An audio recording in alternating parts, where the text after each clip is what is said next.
Hello, j'espère que vous allez bien. Ça fait très longtemps que j'ai pas vlogué, ça doit faire au moins 2 mois. Déjà ça fait un mois que j'ai pas posté de vidéo, là on est en janvier, début janvier, je poste à peine le book haul du mois de novembre. Je suis en retard, je sais, et je sais que j'arrête pas de m'excuser, mais c'est vrai que là la période en plus de Noël, c'était très fatigant. Et je vais pas me répéter, mais vous le savez, voilà, 2 enfants c'est compliqué, avec en plus un bébé un bébé quoi tout simplement. Donc je voulais commencer un nouveau vlog où je vous parle de mes séries, parce que l'année dernière j'ai commencé énormément de séries et j'ai lu beaucoup de tome 1 et j'ai terminé quand même des séries, mais pas beaucoup, et c'est un peu mon objectif de cette année, donc continuer et finir surtout des séries, surtout que là il n'y a pas beaucoup de séries longues que j'ai entamées, c'est plus des duologies, trilogies ou avec 4 tomes mais pas plus.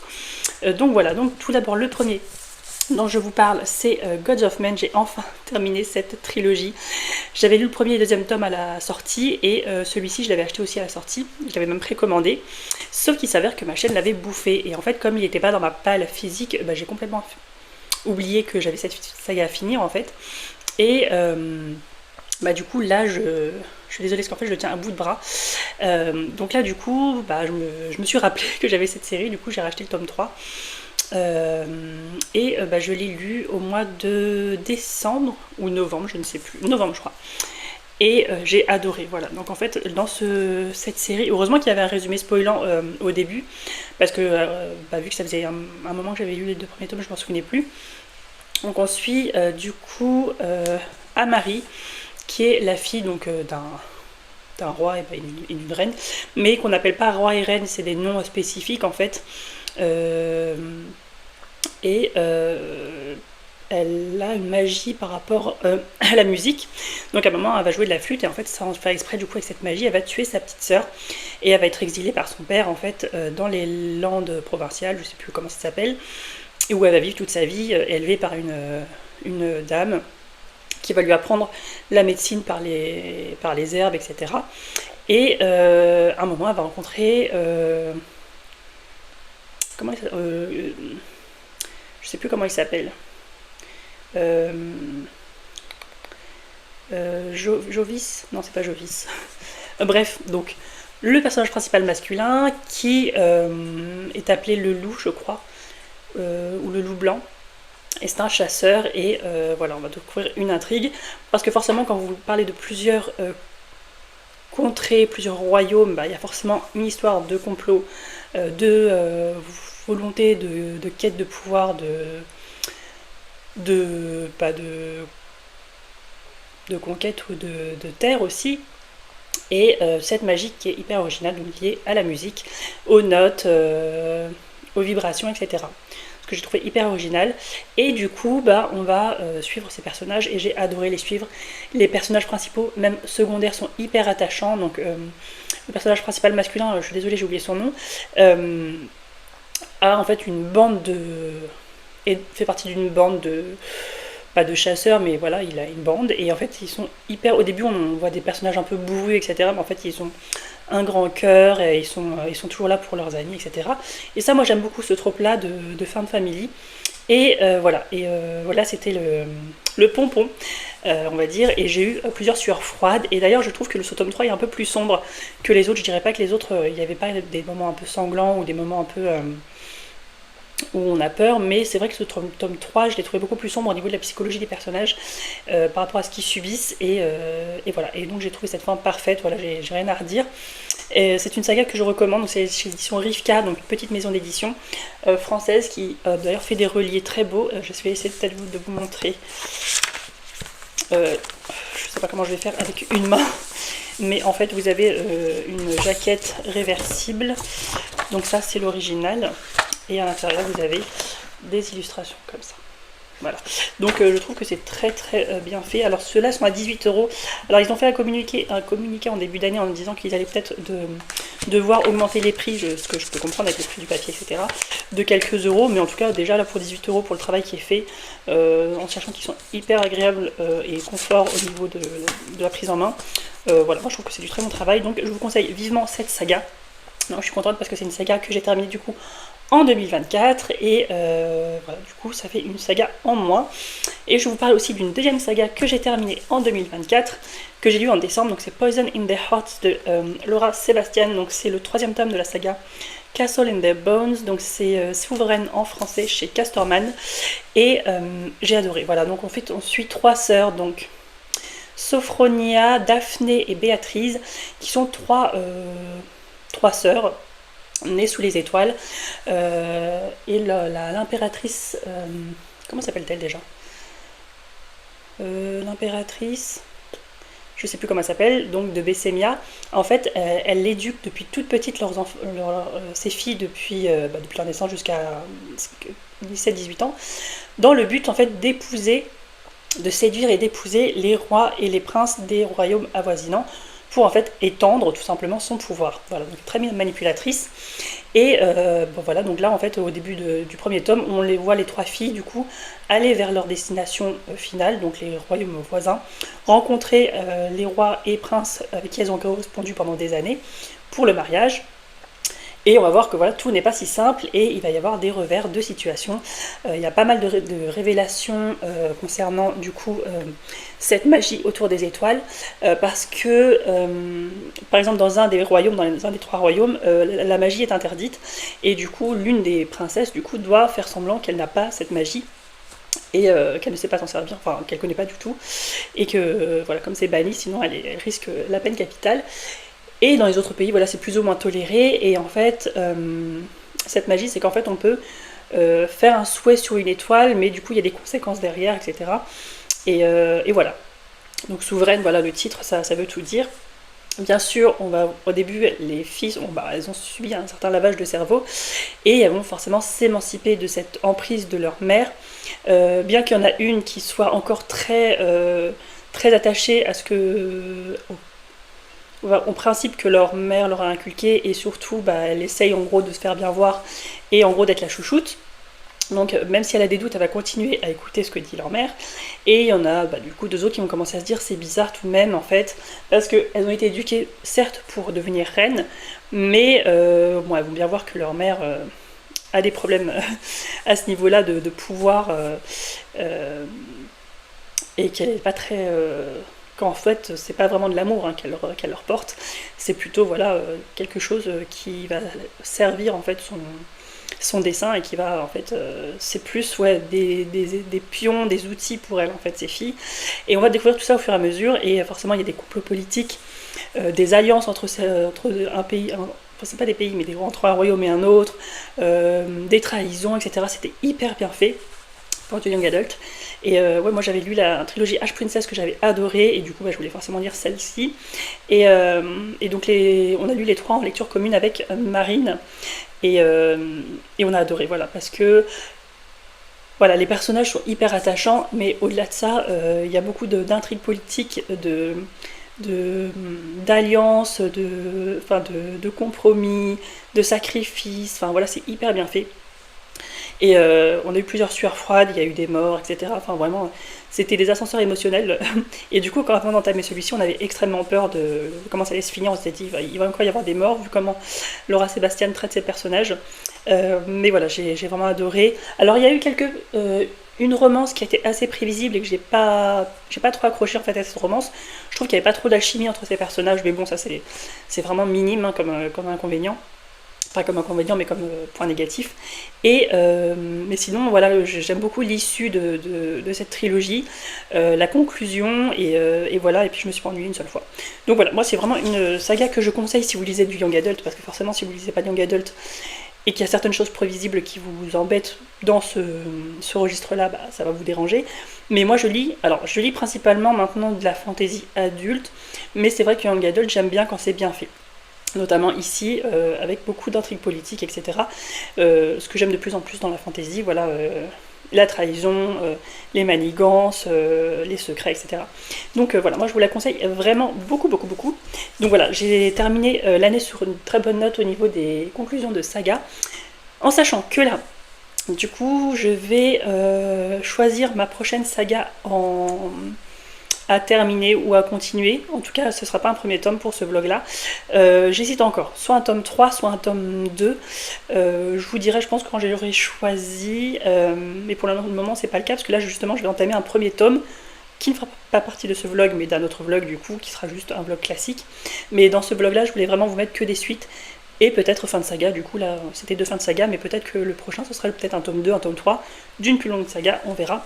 Mais je vous laisse là pour le moment et je vous reprends juste après pour vous.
Hello, je vous reprends rapidement pour vous faire un petit update du coup sur les romans que j'ai lus. Donc la dernière fois je vous ai présenté 2 romans, 2 derniers tomes, et là du coup je continue.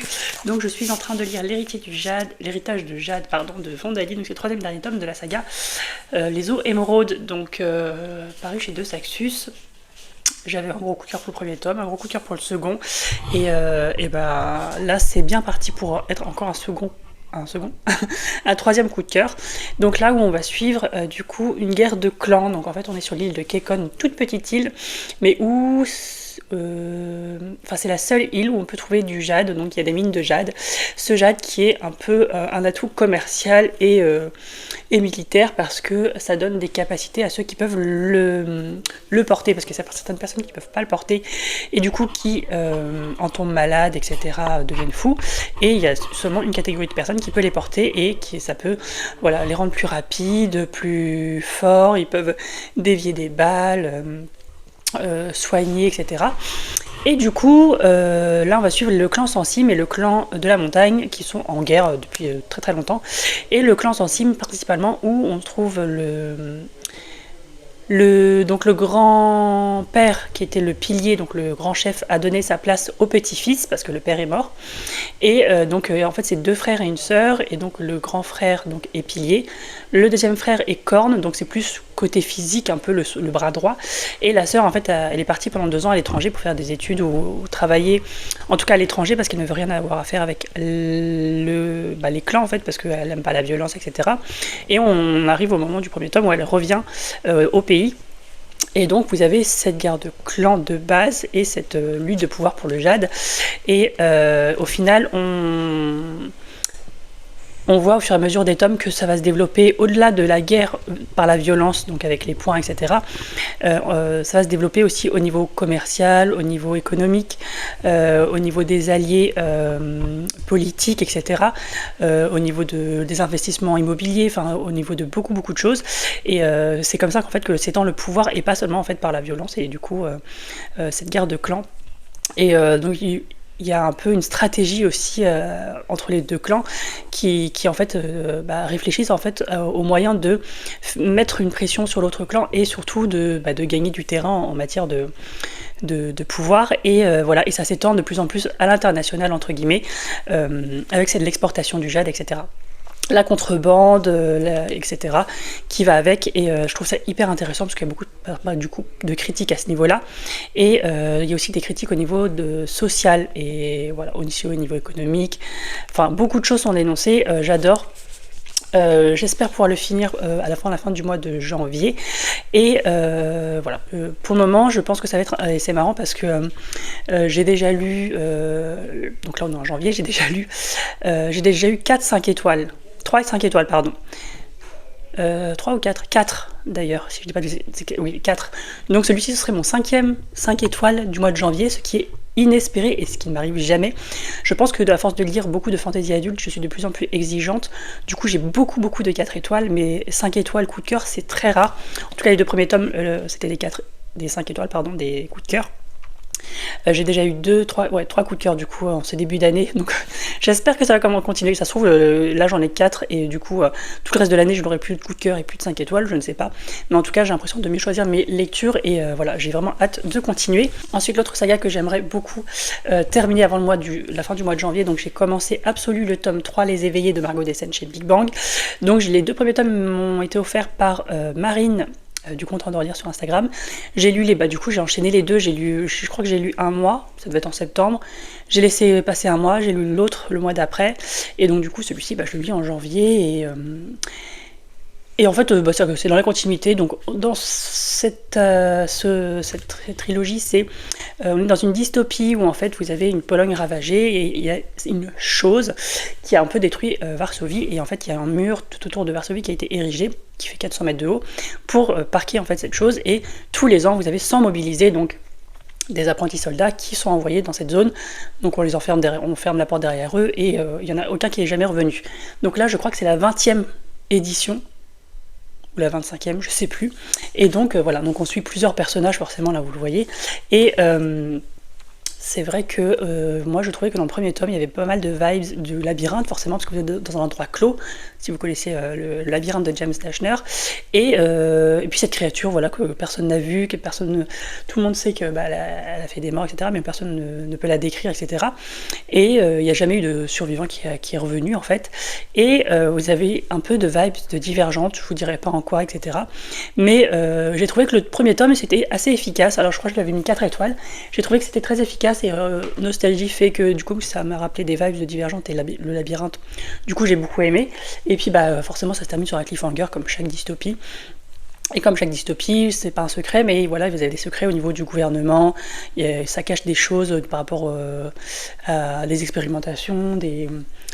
Voilà, je pense que si vous connaissez la dystopie de manière générale, il n'y a pas de surprise à ce niveau-là, c'est plus le contenu qui change, et bah, du coup les personnages, et voilà. Donc le tome 2, il y avait beaucoup moins d'action, mais je trouve que ça se focaliser davantage sur du coup la psychologie des personnages qui était beaucoup plus développée et on rentre beaucoup plus en profondeur dans leur personnalité, dans leurs émotions, etc. et dans les choix qu'ils doivent faire en fait pour survivre. Et ici, donc j'en suis, je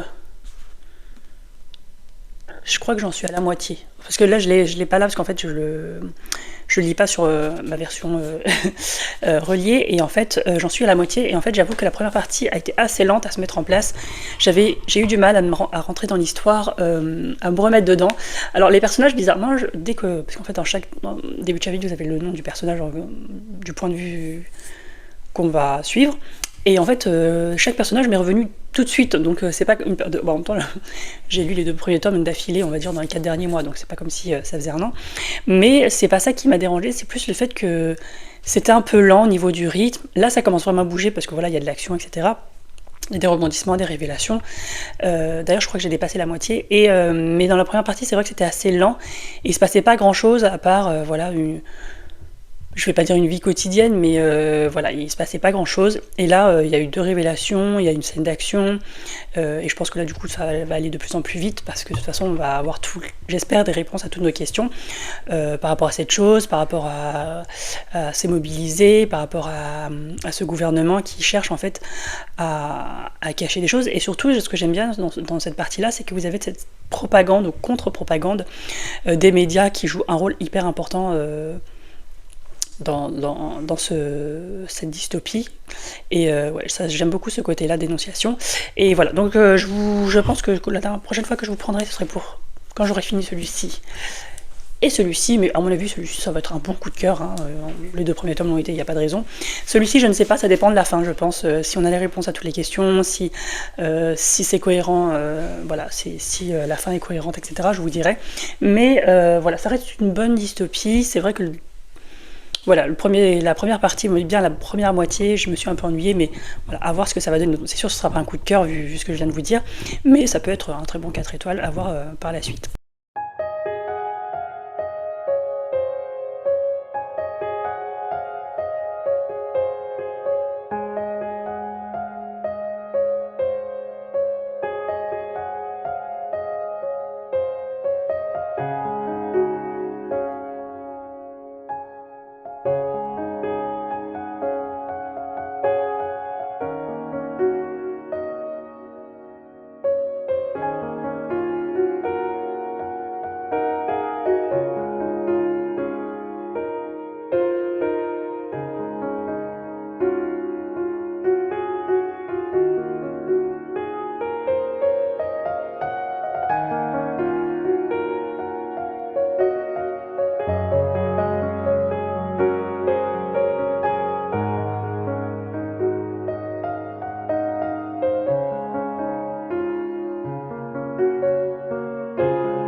Hello, je vous reprends du coup pour la fin du vlog et je vais vous parler de mes 2 lectures terminées que j'avais commencé. Je sais plus si j'avais commencé ou si j'avais bien entamé la dernière fois. Donc le tome 3 d'Absolu les éveillés de Margot Dessen chez Big Bang. Je pense que c'est le tome que je préfère le moins. J'avais beaucoup aimé le premier parce que c'était une introduction à l'univers et que ça promettait de belles choses, avec, comme je vous disais, des vibes de Divergente et du Labyrinthe. Le tome 2, où il y avait un peu moins d'action, mais on se focalisait beaucoup plus sur la psychologie des personnages, ce qui était hyper intéressant aussi, dans une dystopie. Et là, le problème, c'est que, comme je vous disais, dans la première partie, donc un bon tiers, je dirais peut-être, ou une bonne moitié, je me suis un peu ennuyée parce qu'il se passait pas grand chose et que il y avait même pas, au-delà du fait qu'il y ait de l'action, il y avait même pas de choses qui faisaient avancer l'intrigue. Et c'est seulement après la deuxième partie où il y a pas mal de révélations sur le pourquoi du comment, voilà, comme dans toutes les dystopies, j'ai envie de dire. Pourquoi il y a des secrets, quels sont ces secrets, il y a des secrets de famille aussi qui ressortent, des secrets de gouvernement, etc. Et tout ça ressort en fait dans la deuxième partie. Donc j'ai trouvé qu'au niveau du rythme, c'était pas très bien dosé au niveau de la balance, en fait, de l'équilibre dans tout le roman. Et alors par contre, effectivement, on a des réponses à toutes nos questions. Hein. Pourquoi chaque année, il y a des mobilisés qui sont envoyés dans ce labyrinthe, quels sont les secrets que le gouvernement cache, etc. Forcément, ça cache des sombres secrets. Hein. Dans toutes les dystopies, c'est pas nouveau. Donc voilà, mais c'est vrai que... bon, voilà, on a des réponses à toutes les questions, ce qui est bien, parce que des fois, voilà, il y a des questions qui restent en suspens. Donc ça, c'était une bonne chose, mais c'est vrai que c'était mal dosé au niveau du rythme dans l'entièreté du roman. Et j'avoue que j'ai eu un peu du mal avec les personnages dans ce tome-là, je sais pas pourquoi. Je trouvais qu'on était... Enfin, il y a Prime, par exemple, l'un des personnages principaux, que je ne retrouve pas en fait au niveau de sa personnalité, au niveau de son... Alors oui, effectivement, quand on rentre dans une sorte de labyrinthe avec cette chose qui veut vous détruire, enfin vous tuer, etc., ça change quelqu'un, mais c'est vrai que... en fait, je trouve qu'il y a un décalage entre son discours et son attitude. Voilà. Tout comme... alors, il y a un autre personnage, donc Edward, qui est un peu plus... intéressant, je trouve, dans ce tome-là, qui prend un peu plus de place, et il y a aussi d'autres personnages en fait qui viennent, qui prennent plus de place, qu'on voyait à peine, on va dire, dans le tome 2, et qu'on voit beaucoup plus là dans ce tome-là. Donc voilà, le problème est qu'il y a aussi énormément de points de vue. Au-delà des 3 principaux qu'on voit tout au début du premier tome, il y a beaucoup de... personnages qui s'ajoutent, et c'est vrai que parfois on peut s'y perdre un petit peu, mais voilà. Et par contre, ce que j'ai beaucoup aimé, c'est le côté propagande, contre-propagande du gouvernement, en fait, un peu lavage de cerveau, quoi, et le fait que personne ne remette en question ces choses-là, c'est un peu les vieilles dystopies, hein, où vous avez pas mal de propagande contre des personnes, ou pour des personnes en particulier, ou pour des organisations, et qui, en fait, les gens prennent pour acquis, et puis voilà, ils ne se posent même pas de questions. Et donc là, il y a ce truc aussi de réfléchir, en fait, à pas suivre aveuglément, en fait, donc ça c'est intéressant aussi à voir, je trouve, toute cette partie-là un peu propagande, si vous l'avez lu, vous savez de quoi je parle. Voilà, donc en soi, c'est une très bonne trilogie, hein. Moi j'ai beaucoup aimé le premier tome, deuxième tome aussi, même s'ils étaient vraiment différents. Mais c'est vrai que cette fin m'a un peu déçue, dans le sens où on a toutes les questions, on a toutes les réponses, mais pour moi c'était pas satisfaisant au niveau de la finalité, et surtout au niveau du rythme. Voilà. Donc c'est une saga que je recommande si vous avez lu Le Labyrinthe, Divergente, etc. Alors faut pas du tout les comparer, il y a des vibes, mais faut pas du tout les comparer. Mais voilà, ça reste une dystopie young adult que j'apprécie, mais j'avoue que ce troisième tome m'a un peu déçu. Voilà, je sais pas si vous l'avez lu, mais c'est vrai que je trouve qu'il est un peu en dessous. Alors, je dirais pas qu'il est précipité, mais voilà, il y a quelque chose qui manque quand même. Et ensuite, je vous parle de mon gros coup de cœur. Est-ce que c'est mon seul gros coup de cœur? Non. Je crois que c'est même mon 4e 5 attendez. C'est mon 5e 5 étoiles de ce mois-ci, du mois de janvier. Est-ce que vous vous rendez compte? Alors, je crois que l'année dernière, je vous ai montré pour mes meilleures lectures, enfin la chaîne où il y avait mes meilleures lectures, beaucoup de très bonnes lectures et des coups de cœur, mais c'était pas que des coups de cœur, donc en soi des coups de cœur j'en ai pas eu des masses, ou des 5 étoiles, je vous ai aussi montré des 4 étoiles. Sauf que là, je suis en train de me rendre compte que c'est mon 5e 5 étoiles du mois de janvier. Nous sommes en janvier. Donc, alors ça se trouve, pendant toute l'année, j'aurais plus de 5 étoiles, pendant toute l'année, j'aurais plus de très bonnes lectures, bien que j'en doute, parce que maintenant, je pense qu'à force de lire, depuis 2018, je lis une dizaine de livres par mois, voire plus, il y a des mois où je lisais même 17-18 livres, quand je travaillais pas, je pense qu'au fur et à mesure, j'aiguise un peu mes goûts de lecture et mes choix sont... Je suis plus exigeante dans les choix de lecture et dans mes achats. Donc voilà. Mais ouais, parce que pour vous dire que du coup, pour les 5 étoiles, du coup, il y a le tome 2 les tomes 2 de la Tour de Garde, donc de la capitale du Sud et capitale du Nord. J'ai Divine Rivals, donc Divine Rivalité, où j'ai eu un 5 étoiles aussi. J'ai eu Ruin, donc le tome 3 des Terres bannies de John Gwynne. Et donc celui-ci, c'est... voilà, mais celui-ci... Ruin, c'était un coup de cœur. Les autres, c'était des 5 étoiles, mais pas vraiment des coups de cœur, on va dire. Un coup de cœur pour, par contre, Divine Rivals, un coup de cœur pour Ruin, et un coup de cœur pour L'Héritage du Jade, de Fandali. Alors, si vous m'avez suivi depuis au moins la deuxième moitié de 2024, vous savez que j'ai eu un gros coup de cœur pour le premier tome, qui est La Cité de Jade, pour le deuxième tome, qui est La Guerre du Jade, et du coup, voilà, le troisième tome. Donc, en gros, en fait... Ça me rappelle un petit peu du coup The Poppy War, donc de R.F. Kuang, où j'ai eu un gros coup de cœur pour les 3 tomes. Voilà, et ben là c'est pareil. Alors, je sais pas si le fait que les autrices soient asiatiques et qu'elles aient un univers d'ambiance asiatique joue, mais en tout cas, voilà, gros coup de cœur. Donc, je crois que je vous ai déjà parlé de l'histoire dans du résumé, donc je ne vais pas m'attarder dessus, et de toute façon vous avez les résumés sur internet, je vous mettrai de toute façon les titres des romans en barre d'infos, mais en fait quand on en ressort, on pense encore aux personnages, c'est ça le truc. En fait je pense que le point fort c'est les personnages, parce que l'univers est pas si complexe que ça, parce que c'est plutôt de l'urban fantasy, donc vous avez, bon, même si ce sont des titres, hein, des pays inventés, voilà, vous n'avez pas de grands univers de fantasy à la Tolkien, etc. C'est vraiment de l'urban fantasy avec des noms de pays inventés, et cette magie avec le jade et cette politique, ce commerce, cette économie, tout ça qui s'imbrique dedans. Donc c'est vraiment, dans ce troisième tome, c'est pareil, en fait dans le premier tome on ne voyait pas, c'était plus, on va dire, la guerre des clans, par la violence, etc. Et dans le tome 2 et tome 3, on part plus sur une guerre, comme ils disent, une guerre lente, donc une guerre en fait via les investissements, l'économie, l'importation, l'ouverture de nouveaux commerces, et l'extension en fait vers l'international, etc.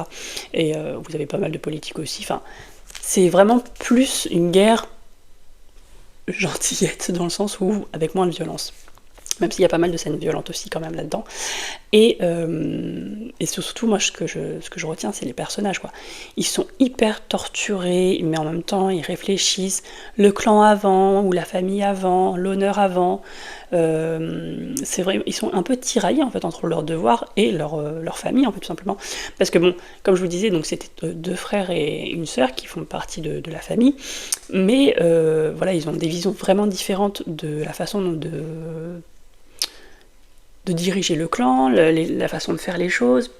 Vous avez une personne qui est plus côté violence, entre guillemets, une personne qui est plus réfléchie, etc., plus patiente, enfin, et tout ça fait que du coup il y a des conflits en fait, et c'est pas des conflits entre frères et sœurs comme nous on connaît, hein, c'est vraiment des conflits par rapport au clan et à la direction du clan, et ils sont tous tiraillés entre leurs devoirs, entre les sentiments, parce qu'il y a aussi des relations amoureuses, de l'amitié, et la famille, c'est vraiment le premier point de ce roman, et c'est vraiment faire passer sa famille avant tout, ou faire passer le clan avant tout. Ce qui est vraiment différent, parce que le clan n'est pas forcément la famille. Donc voilà, c'est vraiment... Enfin, et puis vous avez l'écriture qui est hyper... Enfin, elle est hyper complète. Alors là, c'est de la traduction, je pourrais pas vous dire en VO, mais a priori, pour ceux qui l'ont lu en VO, c'est une écriture... Enfin, c'est une plume... Enfin, c'est très bien écrit, c'est l'univers hyper complet, il n'y a rien qui est laissé au hasard. Et puis on a peur pour les personnages en fait, parce que même dans le tome 2, il y a une scène où moi j'ai eu des sueurs froides, enfin il n'y a pas qu'une scène d'ailleurs, mais j'ai eu des sueurs froides, et puis il y a des morts forcément, donc vous vous attachez à des personnages et au final ils sont plus là. Et c'est ça aussi qui est bien avec Fondali, tout comme avec R.F. Kuang, hein, comme je vous disais tout à l'heure, c'est qu'en fait elle n'épargne pas les personnages, et ce qui est bien, parce que bon, que tout finit bien, voilà, c'est un peu pour le young adult, hein, j'ai envie de dire, ou le jeunesse, mais là c'est vrai que bah, il nous fait peur, des fois ça se réalise, des fois on a eu peur pour de bonnes raisons, et voilà, et puis voilà, moi je trouvais que c'était hyper original, hyper bien fait, hyper bien construit. Je sais même pas quoi dire de plus, parce que je peux pas rien vous dire par rapport à ce tome 3, parce que ça vous spoilerait totalement les autres tomes, mais ouais, j'ai adoré. Voilà, je sais pas quoi dire. En fait, je crois que j'ai tellement aimé qu'en fait je sais même pas quoi dire. Donc voilà, ça c'est mon 5e 5 étoiles du mois de janvier, et c'est mon gros coup de cœur, avec peut-être Ruine et Divine Rivals, peut-être, je ne sais pas. Mais en tout cas, j'ai eu un mois de janvier, ouais, très bon. Voilà, je sais pas quoi dire de plus, mais voilà, pour avoir 5 lectures, 5 étoiles, je pense qu'il n'y a pas... J'ai jamais eu un mois aussi bon, en tout cas en termes de lecture. Je vous conseille, voilà, tout simplement, je vous conseille, en sachant que là j'ai commandé, je l'ai reçu ou pas, non pas encore, donc Breath of the Dragon, je crois, de Fondali, qu'elle a coécrit avec Shannon Lee, qui est la fille de Bruce Lee, donc c'est plus une histoire, voilà, un peu en hommage à son père, et donc ça n'a absolument rien à voir avec La Cité de Jade, etc., mais voilà, je l'ai pris parce que je me suis dit, Fondali, voilà, maintenant je pense que je vais lire tous ses romans. D'ailleurs, il y avait The Untethered Sky, je crois, plus sur de la piraterie, si je dis pas de bêtises, qui n'est pas sorti en français, mais je pense qu'il va sortir, hein, vu le succès qu'il y a eu en France avec cette saga-là, cette trilogie, voilà, que j'aimerais bien lire aussi. Donc, de toute façon, quand il y a des autrices comme ça, un peu comme R.F. Kuang, quand j'ai eu ma claque monumentale avec The Poppy War, j'ai lu tous ces autres romans. Donc voilà. Et puis d'ailleurs, il y en a un qui arrive là cette année qui s'appelle The Catabasis, je crois, et que j'ai vraiment hâte de lire. Bref, j'ai vraiment trop parlé pour aujourd'hui. Je vais vous laisser avec la fin de ce vlog. N'hésitez pas à me dire si vous avez lu ces romans, si vous les avez dans votre wishlist, s'ils vous tentent, même si vous les avez pas aimés, d'ailleurs vous pouvez partager avec moi. Et en emoji, si vous ne voulez pas mettre de commentaires, mettez-moi un petit dragon pour l'héritage du Jade. Et moi je vous retrouve du coup pour une prochaine vidéo.